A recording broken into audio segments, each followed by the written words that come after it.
រៀបសួរពុកម៉ែបងប្អូនអរគ្នាថ្ងៃហ្នឹងខ្ញុំមកបរៀនបងប្អូនពីរបៀបធ្វើឆាប់ភួយលក់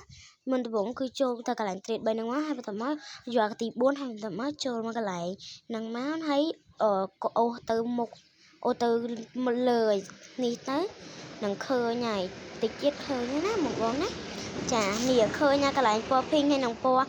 បៃតងវានៅជិតគ្នាហ្នឹងហើយអាក្រោមមានពណ៌ស្វាយពីរហ្នឹងហើយហើយបន្តមក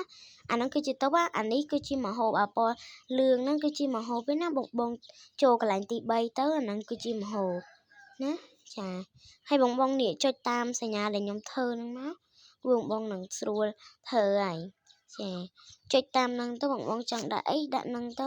វាមានមហូបច្រើនបងចង់ដាក់អីដាក់ហ្នឹងដាក់អីក៏បានដែរឲ្យតែបងចង់ដាក់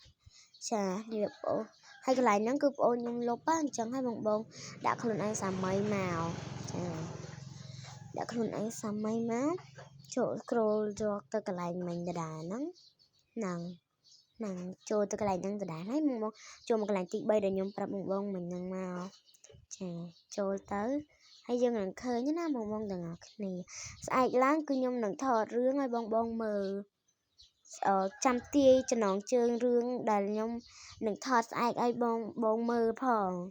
ហើយមានតួអង្គច្រើនដែរហើយអាចនេះទៀតណា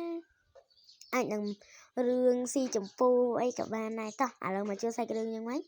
ចាំមកនេះយើងដាក់អីក៏បានដែរឲ្យតែបងចង់លក់ហើយខ្ញុំអត់ចេះអង់គ្លេសបងមើលខ្លួនឯងទៅអាណាបងចេះអានអក្សរចង់បានអាហ្នឹងយកអាហ្នឹងទៅចានេះព្រោះខ្ញុំទៅរៀនទី4នៃឆ្នាំហ្នឹងហើយគ្រូអត់តរៀនអង់គ្លេសព្រោះតចូលប្រហែលបានមួយខែពីរខែគ្រូអត់តឲ្យនេះហេចឹងឥឡូវចូលសាច់រឿងម្ដងណាចឹងនេះបានតែមើលក៏ដឹងថាភ្ញៀវចង់ទិញដែរបោចស្រើនម៉ងហើយបងឃើញរបស់អញ្ចឹងណាមិនទិញគេបងអាចដាក់ដោយខ្លួនឯងផ្ទាល់បានមិនទិញទេហើយលុយដែលយើងលក់បានយើងទុកទៅតែខ្ញុំលក់ហ្នឹងគឺគ្រាន់តែថតចាប់ភ្លាមគឺឲ្យបងមើលហើយស្អែកខ្ញុំនឹងប្រៀនបងពីរបៀបថតវីដេអូចាខ្ញុំនឹងប្រាប់ពីរបៀបថតហើយបងចង់ដាក់ឲ្យឃើញពួកនេះក៏បានអត់ក៏បានដែរចាគ្រាន់តែធ្វើឃើញប៉ុណ្ណឹងគឺបងយល់ថាខ្ញុំនិយាយពីអីហើយ